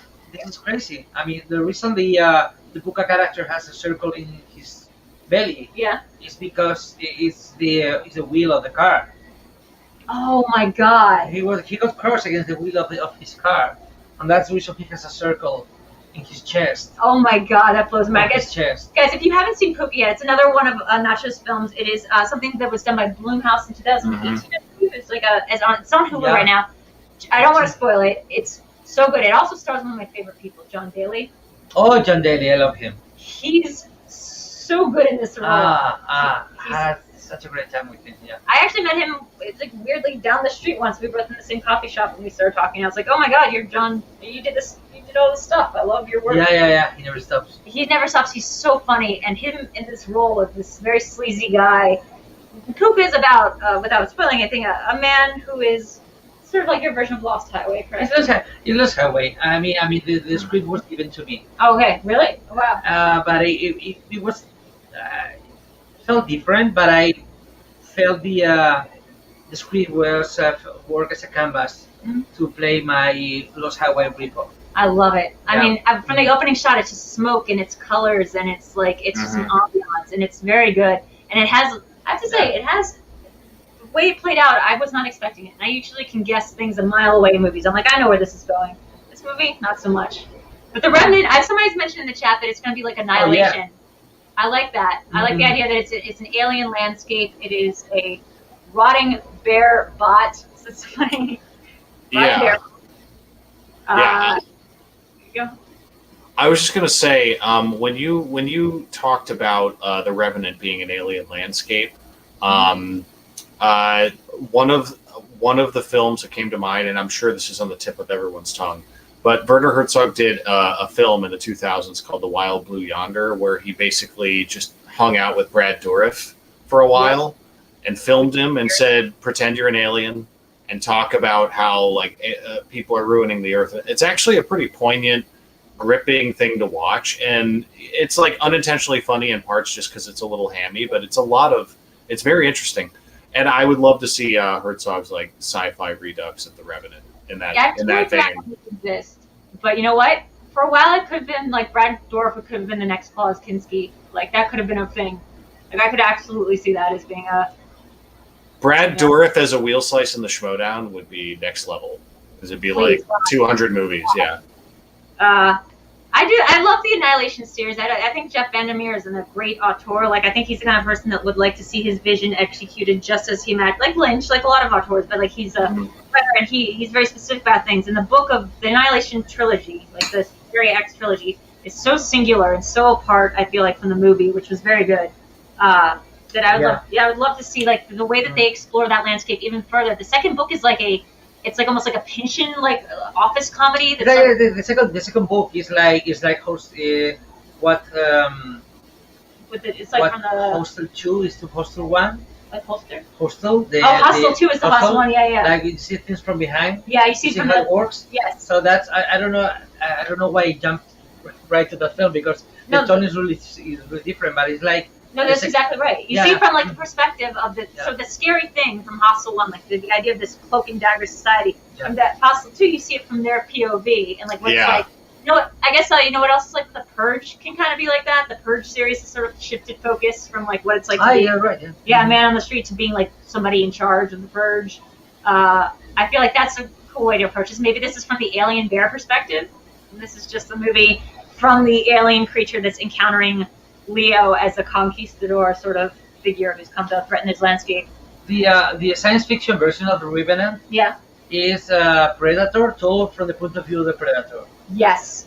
So you tell Predator from the point of view of the poor creature that came to Earth to deal with this sport. Yeah, like he went hunting.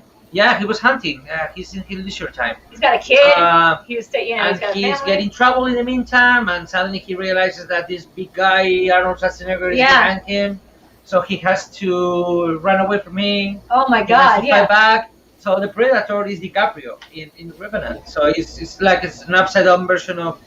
I love that. Predator, But we wouldn't even realize that until like the third act thing. We would think that like he's the Predator is the main guy and he's our sympathetic hero until we realize. At the end, like what this really is. This is what he thinks is nature fighting back is actually the humans. It's like that's a very good also anthology like episode of television. That's like a very good Twilight Zone episode, I feel like. Imagining it from the Predator's perspective, I can't help but imagine like a Schwarzenegger version of like a big buck deer fighting back against a hunter. Just like a really ripped yoked bear. Like a yoked bear. Screaming with a torch and mud all over its face. Yeah, exactly. The bear's smoking a cigar and being like, "Get back to the chopper," but like a bear chopper. I love that idea.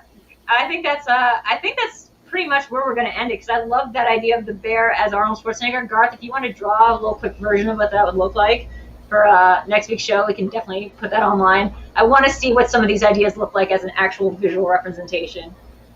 Nacho, thank you so much for being here. My pleasure. I'm sorry that I'm sleepy. Oh my God, no. Like I feel like my eyes are crossing. I'm sorry. No worries. I feel guilty. I feel like my brain is failing at some point. First of all, you're doing a fantastic job. Second of all, thank you so much for coming and doing this all with us. And my pleasure. Thank you for having me. I mean, when I come to LA, I'm a hermit, so this is each opportunity that I have to go away and meet people are like well considered. Well, I'm fucking thrilled that I got to meet you because, like, again, Timecrimes. Guys, go watch Timecrimes. I own it. Like, I bought a physical media copy of it. One of the greatest films. And also, Nacho's just a great director and a fun person to hang out with. Oh, thank you. But I also want to say thank you to Adam for coming on the show and for being so awesome at knowing stuff and being so game to do this. This is our sort of 1 year anniversary show and sort of like another kind of soft reboot that we're doing. So this is going to be going forward a show that I think is going to be more in this kind of vein, less. I did like goofy characters for a bit, or like my goofy characters I do in Schmoedown. I think it's going to be more grounded in just these kind of conversations because I find them really fun and interesting. So just look out for more of that. I know in the next couple weeks we have coming on, I don't know the exact date, we have Guy Davis, who is the co-writer of Ready or Not and the new Scream movie, the upcoming Scream movie. He will be on one of the episodes. I don't think that's next week though, so TBD. So keep on the lookout. And guys, thank you so much for being here. Thank you. Thank you, guys. I will be doing the patron hangout afterwards for the $10 and up plus patrons. We'll do like a quick little. I'm gonna do a quick little thing. Adam, why don't you tell us where people can find you? Oh, I'm not doing a whole lot, but my Twitter and Letterboxd handle is right there at Eisenthor. If you want to read my little reviews on films, I recently revisited Timecrimes and wrote a new review on Letterboxd. And it was a very positive review, Nacho. Don't worry. Okay.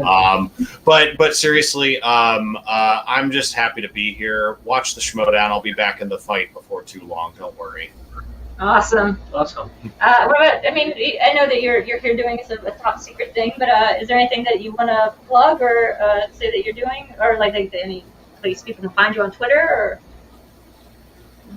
the thing that I'm doing now. Yeah. I've been pretty busy, like making this live show in Spain. I host.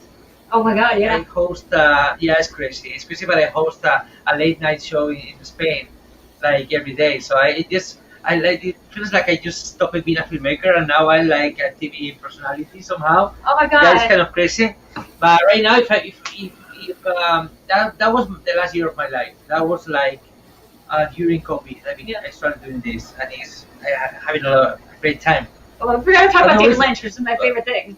David Lynch, yeah, it's a really Lynchian. Yeah. So we are making like a constant homage to the David Lynch sort of thing. Where can people find that? Is that like on that channel? Or? It's on YouTube. I mean, we put all the episodes on YouTube. Like it's like at least like 90 or 100 of them. Like we already have made a lot of them. Okay, I'm gonna have to put a link to that. I'm not in the show now because obviously I'm here in LA, and I'm working on a TV show that they don't let me talk about it. It's a shame because there's no. I mean, every time that you're making something and they don't allow you to openly talk about it, it feels like you're giving yourself too much importance. Mm-hmm. But the real thing is that they don't allow us to speak. But it's not a big. It's not that I'm trying to hide. Like I hate the idea of being secretive. Yeah. But the reason I'm here is that. Well, we really appreciate you having here. Do you know how long you're going to? Are you going to be in town for a while? Or are you going to be? Oh, the shooting starts right now. I mean, I'm probably gonna be here for the rest of the month, for the rest of the month, and a bit more. I don't know. Just on a very selfish level, that's awesome because you're like my neighbor now. That's awesome. Yeah. That's the thing. Guys, you can follow me at Videodrew. It's one word. It's across all social platforms. It's very easy to find me. Videodrew is all caps, one word. During the Patreon, we have shows almost every single day. We do quizzes twice a week on different movies, 20 questions about one single film. We just had a Thor Ragnarok quiz. Someone won $100. It's awesome. Cinema Biases this week as well on Tuesdays. And guys, yeah, thank you so much for joining us. We will be here again next week. Okay. See ya. Evening.